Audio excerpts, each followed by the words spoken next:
Okay, well, I'll go ahead and get started. Guys, welcome to UPAA Live. It's been a few weeks since we've had one because of symposium. We took a little bit of a summer break, but going forward, we were thinking it'd be a really good idea just to maybe do a monthly meeting on different topics. Now, if you guys have topics or speakers you'd like to hear from, go ahead and throw those in the chat, and I'll do my best to try and get them set up. And then again, if you'd like to see past versions of or past webcasts, you can go to the UPA University Photog YouTube channel. We got them archived on there. So anyway, we're really glad today to have Chris with us. Chris Barron's the head photographer at LSU Athletics, and he's an amazing photographer. Their team does great work, and I thought it'd be really helpful for us to hear how they approach a football game and what they can help us with. So let's go with that. I'll go ahead and turn time over to Chris. Awesome. So let me share this real quick. So I kind of broke this down into a little bit just how we cover our home games and such, and then kind of using that to look at what we did for CFP, which in and of itself is just kind of absurd. So, so for home games for us, we have a staff of normally 7 shooters. We have 5 people that are concentrating on our home games. And then we fly 1 person in a helicopter to do some parking photos for our event staff, as well as in case we get anything, sunsets or crazy things and all, as well as 1 person we do a lot of presentations, just like on the 20-yard line and things. So we have 7 of those people, and then all of us are transmitting live to our photo shelter, which I'll kind of jump into later. But so one of the big things for us is trying to stay organized in all of this. So earlier in the week, after we have all of our timing sheets and things like that, we tend to break down everything. So this is the lineup for CFP. I couldn't find any other ones on my personal computer. So we would have 2 more columns here for our presentations and aerial shooters. For the aerial, it's, you need to be here to pick up your golf cart, get to the soccer stadium so you don't miss the helicopter when they're flying, any times, and if they need to do stuff on the way back, all of that, as well as normally presentations has times for guest captains and things, so they know at 22 minutes left on that clock, they need to be standing at the 50-yard line so we can do our guest captain's presentation. At the end of the first quarter, they need to be at our presentation spot on the 15 for photos like this with Shaq, or we do teams and academic honor rolls, and we tend to have 4 to 5 of those at least a game. So it's that person's job to make sure that goes in and gets upstairs for us, because other teams are wanting that pretty much as it happens to be able to send out for everything. But so our 5 shooters tend to be our main end zone shooter, which is either myself or our other staff photographer, Gus Stark. So we pick about a third of the way into the end zone on our sideline. And that's kind of how we just anchor around that person. So when we switch off for that position, so Gus takes first and fourth quarter and I take second and third, so that we still have some time to roam around and do whatever, get to try something different.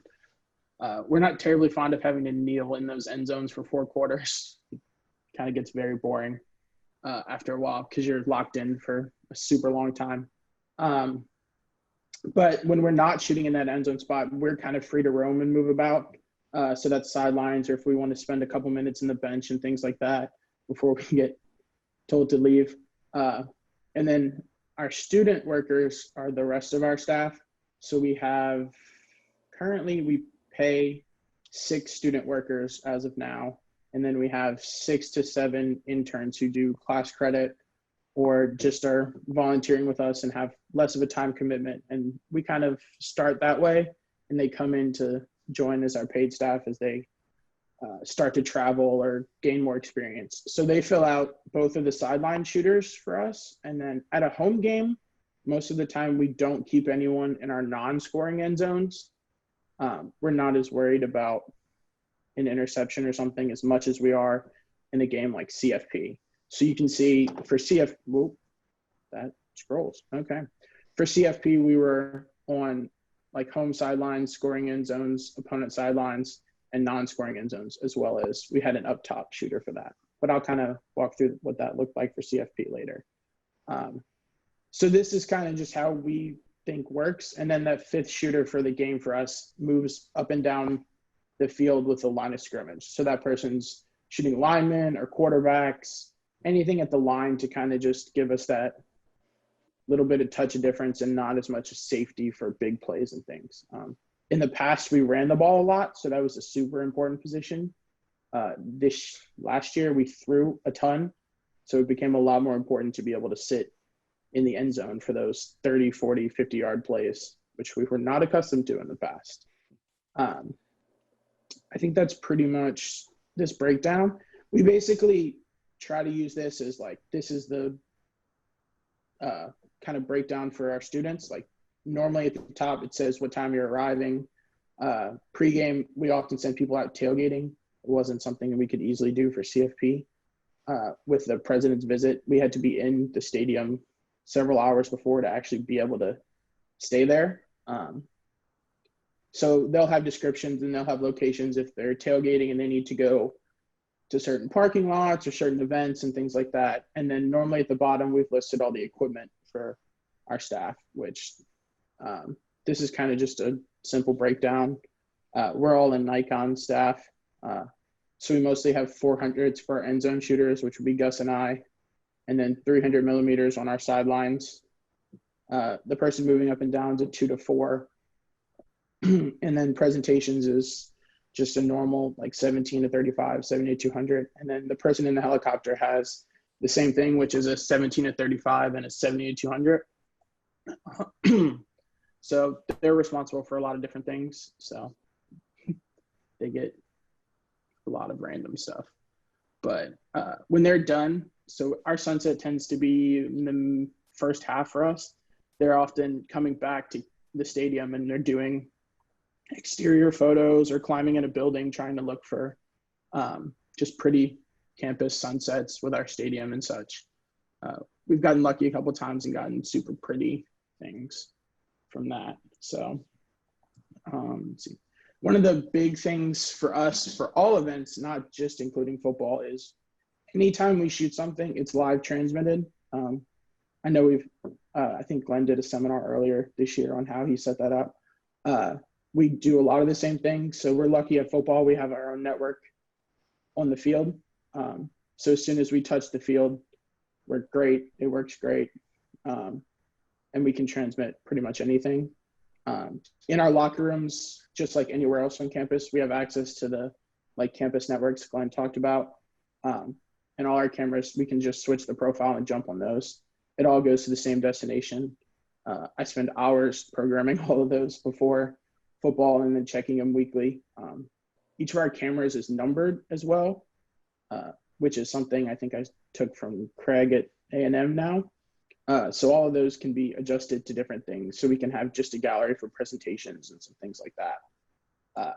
But basically, so the big part is when we go on away trips and we lose those networks, we tend to use this shutter snitch setup. So it's just an Ethernet cable plugged into our phone. We have had very good luck. Everywhere except the CFP game, we managed to get things out. Even at Texas, which was the worst place we had this year because they're under renovation, we managed to kind of compress the file size a little bit in the app and still push things out. And then sometimes if we get lucky, as an option, like our locker rooms will have Ethernet. We've never really had to go to this, but we almost did at Texas. So if we have to, we'll have to run in and plug in. That's not something we do. This is what we did at CFP though. So, and then our fourth option, if we really have to, is to run cards back to a media room, and anything we lock in camera, we'll drag into our FTP. We've not had to do that in the last several years.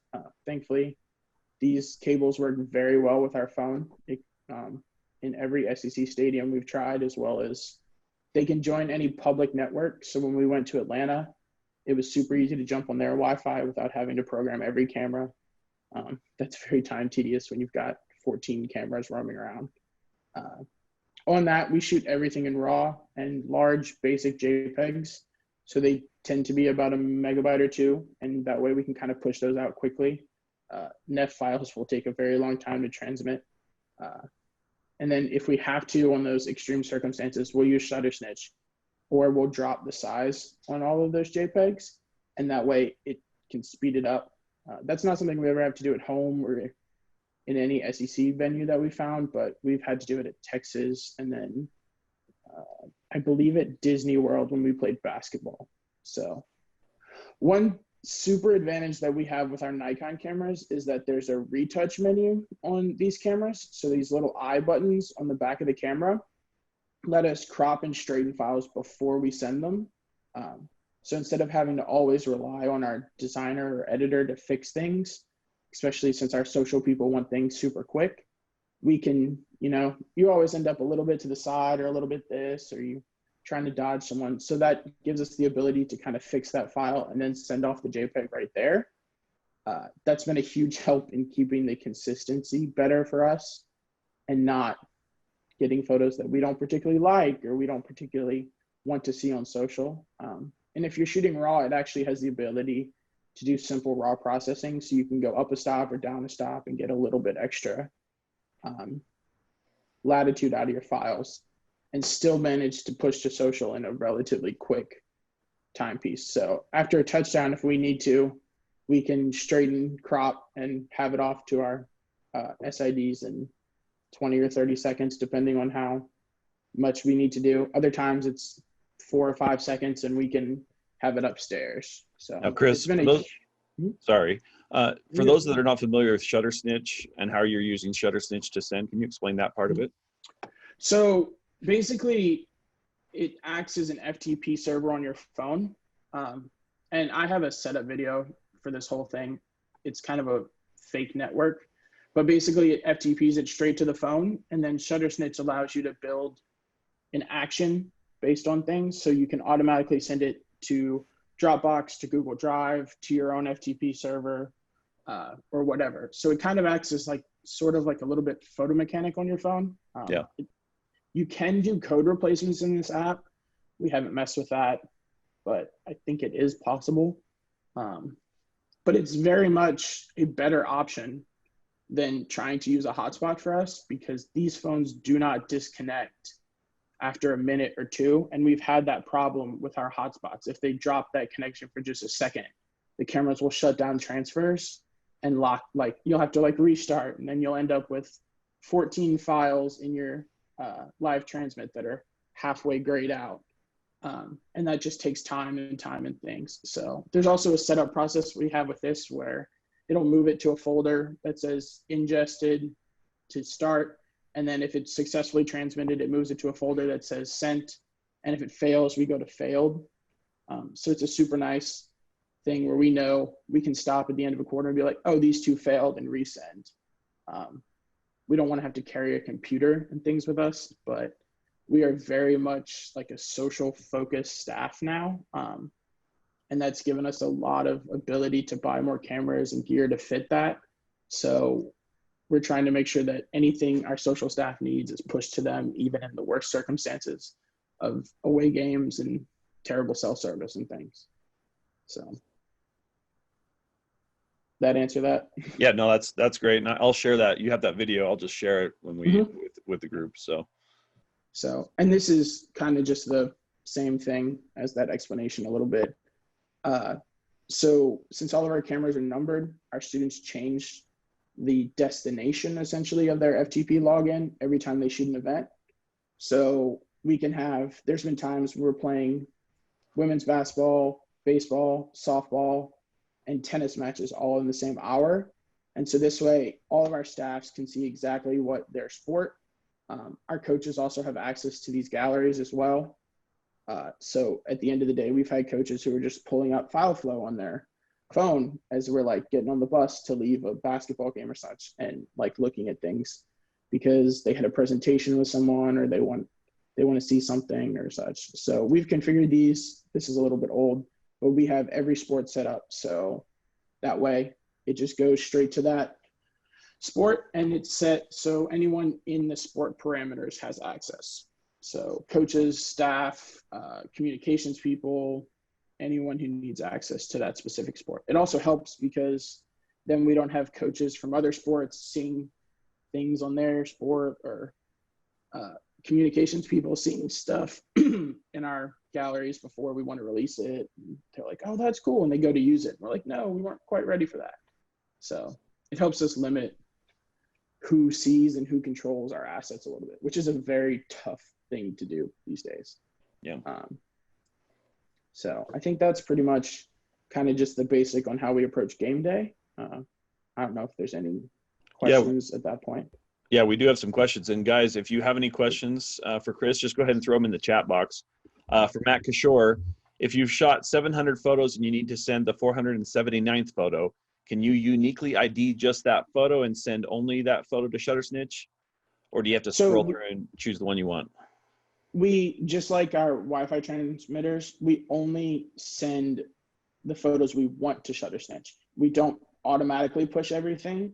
But I believe you can jump by like 100. So you could jump back to 480 and then swipe a couple over as well. But we use them just the same as we do for Wi-Fi. So we only push certain things. So we just mark it, it'll push it over and start sending right away. Okay. We've gotten pretty good at we're going to shoot a play, and then in the 15 or 20 seconds as like players switch in and out, we can go back and make sure we've hit that button pretty quick. It's against a lot of things where we were taught not to look at the back of our screens and check things, but it's kind of a necessity now. We're in a social workflow now. That changes everything. Like you said, Mm-hmm. Gabe was asking, do you do any captioning on it or for social, or is it just they just get the photos and that's later? So we don't write captions when we do our stuff post-game. We just do keywords. We do a generic caption actually now because Sidearm requires it. But most of the time it's so quick that it's going straight up to our designers or our social. And if there's captions, they're writing it for Twitter and Instagram at that point more than anything. So how many photos do you think an individual like yourself would just send in a football game? What's your guess? For an average game, which includes tailgating and everything for us, we tend to send about 1,500 photos through the day, starting from 12 hours before kick with our first tailgating shooter through the end of the game about. So, and our designers and stuff have learned that if they wait 5 or 10 seconds after a play, they may get 2 or 3 looks from people and they can kind of pick the best one. Yeah. So, but I think we average about 1,500 through the whole game to that system. Awesome. You mentioned this too, like we're definitely more social oriented and that has opened up money. I don't know that people understand that. Can you maybe talk about the change that's gone over in the last 5 years with social and the importance of this live transmit? So when I started, we would shoot a game, we would edit photos, it would go onto a server, and the only people that ever saw those were our designers and maybe 1 or 2 specific communications people. 10 or 15 photos would get put in a web gallery, and that was about it. So people always saw us and we were there, and if they asked for stuff, we could get it to them. But we were kind of the like guardian of all of that. Whereas now, everyone has access to what they need for us. So coaches have it. Even managers for some teams use it because they switch out printed things for wall plates and locker rooms and such. So it has been a huge boon for us, both in being able to get assets to our social teams. And we've had times where I think we beat early on, we would beat the camera feed every now and then. So like we'd be touchdown and there's a photo, but people at home are like, we haven't scored on TV yet. So that's awesome. Part. Yeah. Our on-field networks are very fast. So we're a little spoiled in that. But so as more and more we can contribute to social channels, and they've added now like sponsored post for like all the quarter things, quarter game graphics and things. So that's given value to there. And as more and more we count social views and things, as I think Skull Sparks does their like weekly roundups of all the sports teams. Being at the top of that for football and other sports has been a big push in our department. So, well, in the social side, money. that's where the money's at, right? That's the Mm-hmm. communication. That's where the ads are being sold. That's where the revenue's coming in. And for them to have those live photos is humongous. They're able to sell spots. They're able to sell halftime slides, all that kind of stuff. And yeah, that's freed you up to get the equipment you need to make it happen. I think that's extremely important. What about the importance of the instant delivery? How has that changed and helped you being able to deliver the photos that quickly? It's definitely been a different mindset for us. So it's no longer that I'm just searching out cool things and I'm taking 15 or 20 photos in a locker room. I am now taking 100 because some things, as much as they're not super useful in 10 years, are super useful for the next 10 minutes. So that fist bump before they go out to a game is now super important for our social viewers to get, and to get instantly, because 5 minutes from now, when I like run a card back to the locker room and then I get it and then I get it to our SIDs, is not nearly as useful as it is now. So we kind of have to keep the mindset and push that to our social teams so they can keep a running timeline of the day, because sometimes our photos 15 minutes later like just aren't as useful. Yeah. That touchdown's gone and we've scored. Last year we've scored twice since then or something. So keeping pace with like social and Twitter and Instagram is a very short time circuit. So to be able to do that, we have to be able to get those assets straight up to our designers and social teams. Yeah, the days of 2 hours after the game putting a photo gallery up, those are long gone. What about when you're on the field with your team? How do you guys communicate? Do you have radios, or do you just hand signals? Do you just yell at each other? So we don't use radios. It's something we've talked about, but walkie-talkies don't work well in our stadium, and our event management ones are like 8 pounds. So we've never gone to that. We kind of know by the time we get to football to shift on and off of each other, or we kind of just yell at each other and such as we need. But part of that is that assignment sheet. So if there's anything absolutely specific that we know about, that'll be marked for our students and for us to remember. So a lot of times we're just checking our assignments more than anything on that. So I know that like I need to pay out attention in the third quarter if we think we might start seeing scrubs or walk-ons and people that we're going to need. But other than that, we also have at home, we have an editor at home. So she kind of comes out and will grab cards. And if we really need to, like we'll kind of relay messages through that, or just our presentation shooter also will kind of wander those end zones with us. If we need, we've used them as runners before because our presentations are spaced out a little bit. What's your process for after the game for consolidating, for everybody doing their edits and consolidating them all? How does that work? So our office is actually the media room for football as well. So once we're done, we've still got 2.5 hours to 3 hours before we can leave.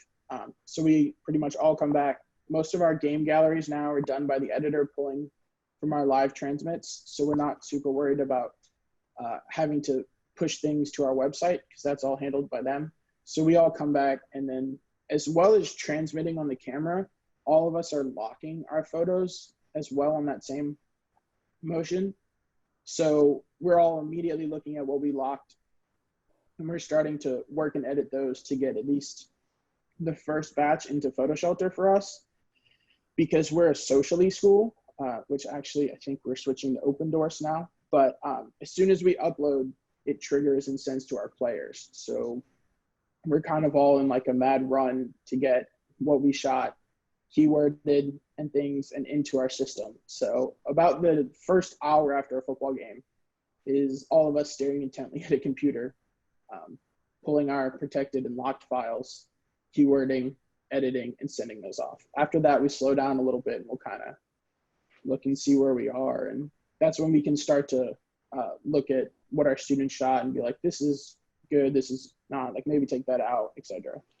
So good. And then we've got about an hour of that before we like clean up a little bit and then get to head out for dinner. And then who kind of puts them all together into one, the archived shoot? So everyone, as soon as they're finished editing keywords, uploads to Photo Shelter themselves, straight out of Photo Mechanic, and then Gus and I often have a lot more stuff that we have to finish the next day, whether that was VIP photos that we were in the locker room or things like that. So we'll finish that up on Sundays, and then kind of Sunday afternoon, we're going through cleaning up those galleries. But we often have 800 images from a football game that are freely available the next morning for our staff. We'll kind of clean those up and things through the week, but it's pretty much everyone uploads themselves and gets it into our archive. And then they have SSDs that they'll transfer everything through some iMacs in our office when we leave to get to our file archive. And then those that are shooting the game, they're all part of your staff. You don't have any freelancers working with you? We don't. We haven't hired a freelancer on campus in over a decade that I know of. I joined as a student actually in 2008 and was the first one. And since then we've greatly expanded. We have anywhere from 10 to 12 or so students working with us most of the time. So we're all internal pretty much. And then how do you train those students? What do you do to prepare them for football to get them to the point where they can contribute? So pretty much most of our first year students will not shoot football besides presentations. They're kind of work their way into tennis or not tennis, but like soccer and basketball and softball and all those first. But they will also trail our other students sometimes. So if we tend to take about 3 new students a year. So we'll give them games where they can be a runner, but they're also side by side with our current students.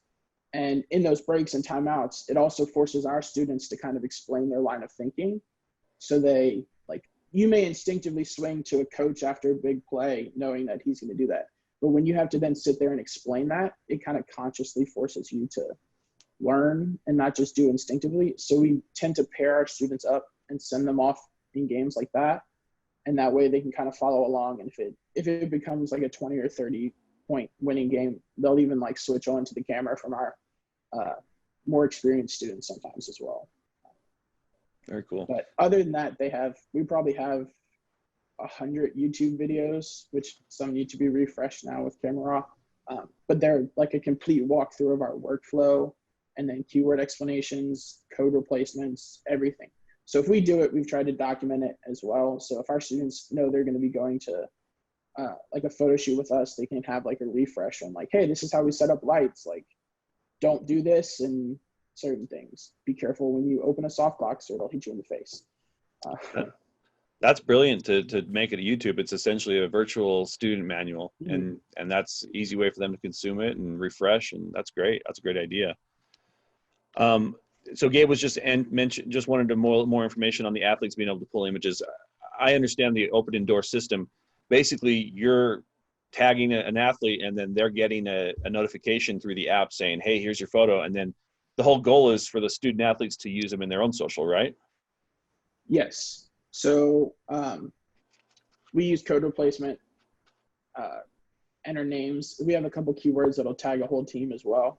But basically, when we upload to Photo Shelter's tied into Socially or Open Doors, and it's yanked to their system. And if that system finds a name, which is the student athlete's name, it will send a message to them, "Hey, you've got photos," and they have that ability to post to Twitter, Instagram, Facebook if they feel like it. And that way, we can win a big game. And a lot of times we'll try very hard to have 20, 30 photos in that system at least before we get back to the plane. Oftentimes it's more than that, but we want to make sure that before that plane takes off, especially the big moments are in our student athletes' hands so that they can be up on social. Yeah. Well, and that's been a big change too, because it used to be with, compliance and everything, they discouraged us from giving photos to athletes, and now it's changed. But if you think about it, you having Joe Burrow send one of your photos out on Instagram is huge for the team. It benefits the team, and they're our best, megaphones we have out there. So that's going to be all of you that shoot sports, you're going to be seeing this coming a lot quickly to what you're doing. So figure a way that you can make it happen that the student athletes can have the photos for their social media. Then from Gabe, did you mention this? No, sorry, we already did that. So I think, guys, if you have any more questions, throw them in the chat. But I think Chris is going to talk about the CFP, and we'll do some questions after that. Okay. So we'll just start. This is kind of, so as much as our staff is 6, 7, 8, however many of us at home, unfortunately for CFP, you are absolutely limited to 5 photographers. And as much as we tried, we could not get more than that. So this is Brandon from left to right, is Brandon Gallego, one of our students, Rebecca Warren, who was our editor for this game, Whitney Williston, Gus Stark, our other staff photographer, MG Miller, one of our students, and then myself. So this was kind of our whole group that covered this championship, which was a little bit different for us. We're used to kind of a bigger staff, so it was having to worry about a lot more things ourselves than kind of separating it, which there was definitely a lot of yelling at each other on the sidelines on this game, in answering your earlier question. So this is kind of the idea of how we positioned ourselves for CFP. So our sideline was the far side for this game. Clemson was on the closer line. So our main person, our main anchored shooter was this first, this one. And then if we're driving the other way, it would have been this 4. But this is either Gus or myself. So we're the one intently watching, and touchdowns are our responsibility. We normally at home kind of like to have someone in this other end zone if we can, but at CFP, every spot in the end zone, for the most part, is marked on the ground. So AP, Getty, USA Today, like the home team, etc., all have spots marked in those like risers, and they have Ethernet cables run to those spots. So when we were played in the semifinal CFP game, Atlanta's dome has great Wi-Fi. We used that, and it was amazing. We didn't have to run. There wasn't any problems. The Superdome gets no cell signal and does not have an on-field Wi-Fi. So thankfully, we were able to set up Ethernet cables a couple days before, and both of our end zone spots had jacks, as well as this elevated position up at the press box had a Ethernet cable. So our sideline shooters would have to kind of run towards us if they had something really good to send, which is we're not used to, but it worked. There was a lot of like tap on your shoulder in the end zone. Hey, I need that. But so this was, so 1 would have been Gus or myself, and 2 would have been whichever one of us wasn't in the end zone. 3 and 4 were our 2 students, which was MG and Whitney, kind of switching off between this non-scoring end zone because we were worried about interceptions or things that we needed to historically document that aren't as big a deal at home, and we don't normally sit a safety in this end zone. And then this third one was just the visiting sideline for one of our students to shoot across, so they were looking for anything that we couldn't see. So one of the big things is a lot of times we spend a lot of time outside tailgating for these games. We were told to not worry about that for this game, and that they preferred us inside the stadium because with the president arriving, getting through security was probably an hour-long process. They searched every single part of our bag, turned on every camera, every hotspot, every cell phone. So we were there, I think, we came with the equipment truck. We were there about 11 a.m. for the 7 p.m. game. So that was our only option to get in super early. So we had to ride in. So our editor couldn't shoot the game, but was able to shoot earlier than that. So she stayed behind at the hotel and came in with the team. So we have luckily some stuff, which was about 10 feet. So it wasn't as much fun as we thought it would be, of just our athletes kind of coming in. And then we were all spaced out through their walk. So our students were like kind of on the path. And then I was in the locker room, Gus was outside just to kind of get that whole walk through from when they come from the bus to us, which is at the Superdome, about half the stadium. So they don't walk across the field or anything, unfortunately. So they're just kind of through some random tunnels. But this is a little bit a different approach to us for a game day.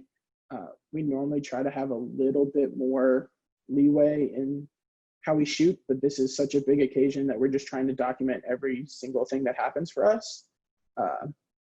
It's an absolute crazy mess. So,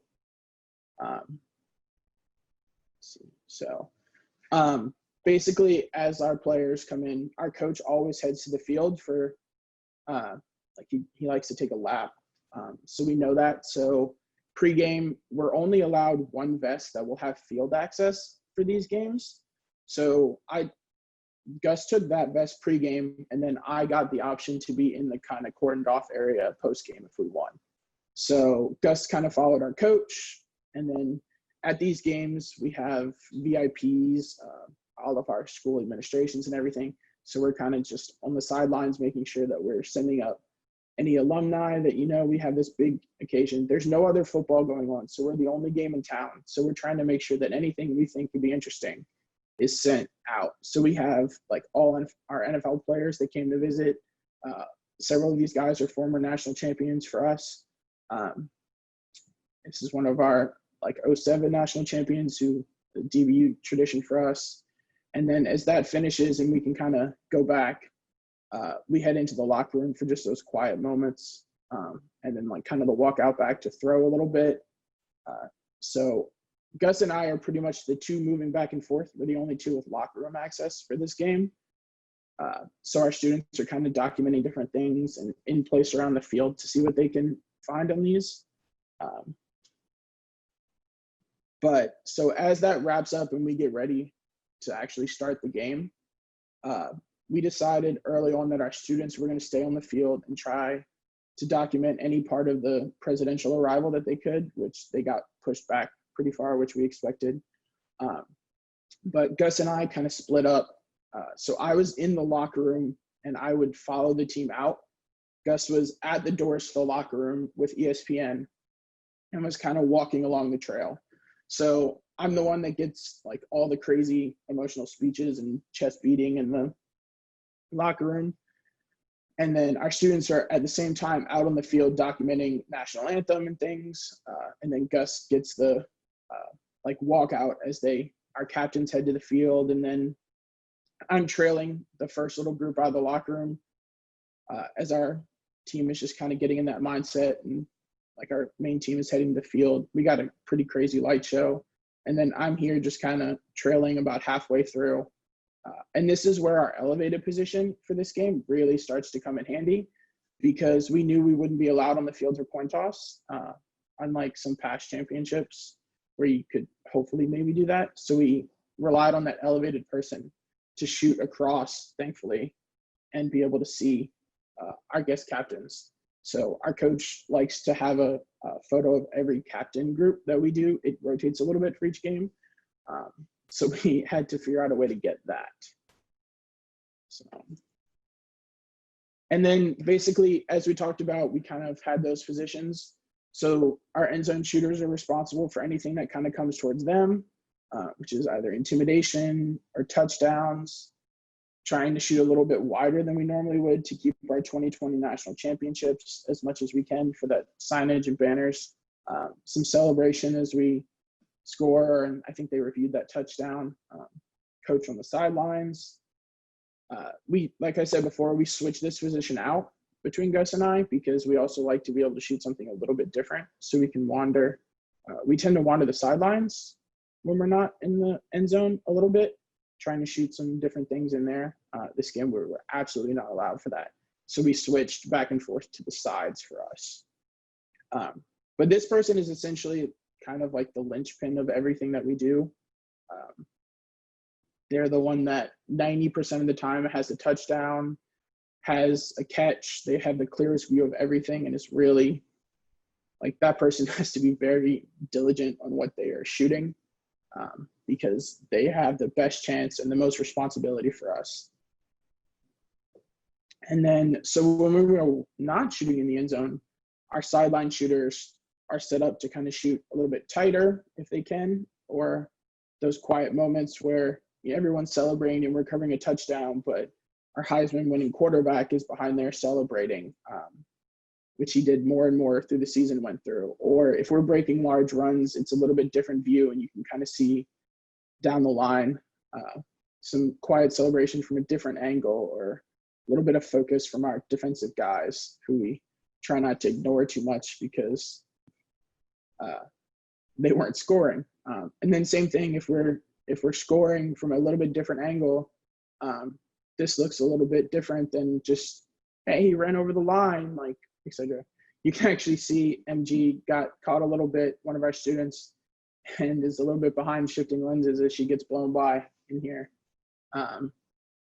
So, and then, so same thing, our elevated position had a couple of responsibilities. We wanted as much signage as we could get for this game, which there really wasn't a ton on the lower level, unfortunately. So we were kind of reliant on as much as we could get from these higher angles, which is kind of Joe with the CFP logo, our whole team arrayed with CFP, and then just some different game action from this area, as well as Brandon, who was our elevated shooter, was free to move around. He had a 600 with him, which we don't normally have, so we borrowed from MPS for these games. So he has kind of the same shot that ended up being very similar to the Sports Illustrated cover. So he was free to move around. He shot a lot from up top and then came down for just a little bit to see if he could shoot some tighter stuff. We were very conscious that our uniforms had these crystal check marks and these 2020 logos that aren't common to us. And we wanted to document that as much as we could because those are prestigious marks to have. And our recruiting staff very much wants to have as many stock photos as they can to then, you know, hey, recruits, like this could be you in 2 years or 4 years, which is a very different, we weren't super worried about that in the past, but it's become a much larger part of what we do. So that's pretty much how we covered the game. We didn't do too many fancy things for this game. We just wanted to make sure we didn't miss anything. And then as the clock hit 0 and we hit game end, the kind of chaos starts. And I think it's less than it's been in past years, but as they tightly control credentials now, but it's still an absolute crazy moment. So normally I follow our head coach, and then our other staff photographer has followed our quarterback this year as he prepared for a Heisman run and then won it and then won this.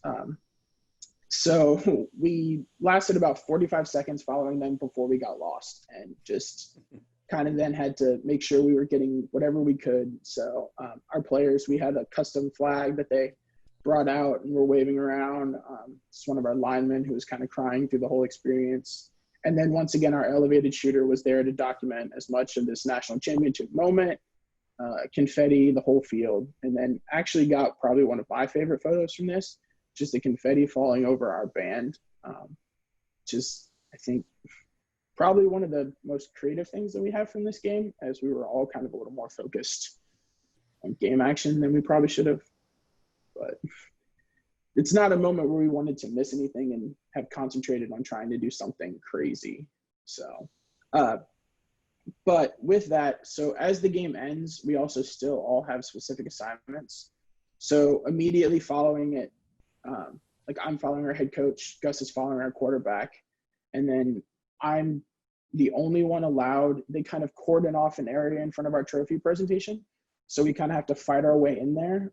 They didn't want to let me in at first until one of our like defensive coaches just pushed me in and was like, he works for us. And then they all just kind of ran by and I was like, well, that works. I'm already in here. I've got credentials. I'm fine. But so we've kind of spent that. And then, so I'm low. And then 2 of our students were to immediately run for the risers they put up and kind of document their way there, but make sure that they were on those risers to make sure we could get some trophy photos as much to match with these national championship banners. We had a little bit of an advantage that New Orleans is very close to home for us, and I have shot in that stadium several times, as well as having shot the Sugar Bowl. We know that staff very well, and that game was a couple of weeks before us. So we asked for credentials to kind of be able to test a lot of our Wi-Fi and wireless systems, and that's when we found out like they assuredly would not work. So we had to rely on Ethernet. So we did a lot of preparation with 2 of us going shoot that game and kind of seeing how that Sugar Bowl staff handled it, because it was very similar to this game, which was a very big advantage for us. It probably would not be nearly as helpful if we had been in Miami or California or such. But so that's what, so I'm shooting low and kind of for those trophy moments. And then we've got our students shooting tight for that nice, pretty confetti falls, which we weren't as super excited about the confetti this year. It was just kind of some streamers, but so we're just kind of in the chaos trying to document everything we can. One thing I did not know is that you do not actually get to take this trophy with you from this podium. So we went into the locker room and we don't have a national championship trophy. So unlike past years where the crystal ball is in some trophies, or you see the Lombardi trophy for the NFL appear, we've won a game and a national championship, but it feels very similar to other games because there's nothing, like you don't have a trophy, you don't have anything. So one of our former players, his dad is Karl Malone, and somehow a giant box of cigars ended up in our locker room and became a whole thing. And then Odell Beckham Jr. became a whole thing in our locker room, but it ended up essentially being a cigar bar. So you can see Gus and I kind of ran in there and just, so Gus is actually on the other side of our coach ears. We're just trying to document this whole thing. Our coach just celebrating with everyone. And then probably one of the best moments after this whole game is our Heisman quarterback sitting, waiting for a press conference, just smoking a cigar. You could actually see the smoke like wafting out into the press conference room. But that's what, so at this point, all of our students are just continuing anything on the field, and as well as trying to get back to our edit station in the media room to wrap up and get their stuff ingested and start moving that. Our editor has already been pulling from live transmits and adding keywords to those photos. So as soon as the game ends, everything she's downloaded is separated by photographer and is soon, like on an SSD, and we take that and then we can match the JPEGs to our raw files and copy the metadata. So our keywording for all the things we transmitted is already done. And that way we make our quick edits and then we can send up. So we were pushing quickly to our players and stuff in this circumstance. I think the only other real part of this whole thing was a couple of days after we came back to campus, we got to have a parade with kind of a celebration where we actually get to keep the trophies this time. So we got to have a little bit more fun with this, driving truck floats through our normal game day and celebrations. This is our actually less than a year, New Year AD at this point with our championship trophy, which we thought looked really cool. Same thing, we actually got to keep these trophies. I don't think it's very common where you get a crystal ball, a Heisman, and a CFP trophy all at the same time. So that was a unique experience for us. And then the last part of that was right after this, we got to follow that trophy over to our football building as it got installed in our brand new facility. So it got to find its nice little home, and it's been there since. So I think that's the last slide I have here. So that's kind of how we documented this whole game experience, at least. Awesome. Awesome. Well, guys, if you have any questions, go ahead and throw them in the chat. I think, first of all, I just want to say you guys did a great job. I followed you guys all season. Your team works so well together to capture all those moments. And don't be hard on yourself. You guys got amazing stuff in the national championship. You're so limited on what you can do that you made the most of every space that you had. I just had a couple quick questions. Just generally, it seems like your access to the locker room during the whole season with the team is great. Do you have any challenges there? Or is there any things that they don't want you to share, or they want to keep kind of between the team and nobody else? There are moments post-game at home a lot. We have a lot of recruits that enter the locker room pretty quickly. So we run our stadium, we run into like a holding room area kind of thing, and that connects to our locker room. And that's kind of where they get ready. So we would document that area, but then like as they moved to the locker room where recruits were, and they were giving all kind of speeches and things. And at that point, players are undressing more than we want anyway. Yeah. So we wouldn't follow that in, but we would shoot like that last minute. Everyone kind of gathers in that space when they come in, and we would shoot that. And at that point, unless one of our coaches had something specific or we were staying to document post-game press conferences, at the end of the game, we would kind of leave. And that was the only thing, like we didn't really want to mess. Anything to do with recruits is very hard, and we don't want to push quickly because we're never sure if there's someone in there you're not wanting. So we do limit ourselves there. Other than that, pre-game we've had, and even in the middle of the game, we've had very good access. We try not to bother our players. We know who is okay with us kind of coming around and who isn't. We document our quarterback from afar because those players like are not someone that really want you in their space as they're getting ready for that game. But we've had very good luck and very good communication with our football staff, so Well, we and haven't had too many problems. to follow that up, Nate asked, how do you establish this relationship with players and coaches so that they trust you and give you that access? So the biggest advantage to us is that players get those photos. So they know if we're in the locker room, they're going to ham it up. And that, especially now as we build and we shoot a lot more practice than we used to. We used to shoot maybe 1 or 2 practices for football. So we shoot practice, we go home, and by the time those players get back to their lockers, most of the time they have notifications like, hey, you've got photos. So they suddenly like get to know. And we don't allow our students in the locker room very much, at least for football, because we don't want an ongoing rotation of people in there. So it's normally Gus or myself. And most of that point, the players have shot headshots with us. They've shot photo shoots, et cetera. And so it's really the players kind of pushing that relationship, which is very different from a couple years ago, where it was, you were just that guy in the room. Players never saw any of that. It's like you were just kind of in their space. Whereas now they know if they walk down, for us, they walk down the hill into our locker room and they're in suits. So like they all want pictures. Hey, this was me today. Like I was looking great.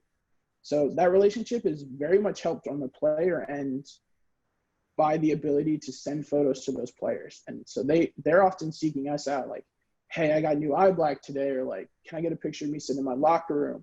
And so you have to kind of balance that with what you actually need. But that has been a tremendous help for us. And it's been a tremendous help with the coaches because, if we're not there, and not as much in football as in basketball, we've had players be like, yo, coach, why can't Gus come along on this trip? Like we want stuff on the road. So in the last year that we have done and provided player photos through that whole system, it's been a very big boom to us in getting us in those doors. Yeah, there's definitely been a shift where the team photographers have been welcomed back into the team because the players demand it and they want that, So that's really important. How do you coordinate with your social media people to make sure that you're getting them what they need and that they're giving you the information you need to be in the right place at the right time? So one of the advantages, we have a meeting on Tuesday with our entire football social group. So it's us, our communications, our designer, both of us photographers, and then some video people and our sports marketing and all that. So that kind of starts off the whole conversation, and then we get timing sheets for the whole week. So we have an idea of what's going to be happening. And then on game day, we're lucky that we have an on-field network. And so we can actually get FaceTime calls during game. So if something is super weird, our designers are calling us or texting us. So that is one thing. We can text on game day, unlike a lot of stadiums, because we have those Wi-Fi networks.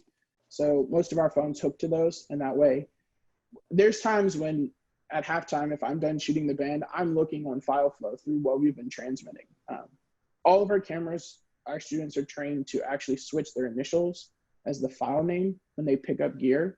So also if our designer sees hey, someone hit something and their stuff's looking really dark today or just not coordinating, we can reach out to specific people from that editor. That's normally our internal editor who's handling things like that. But cool.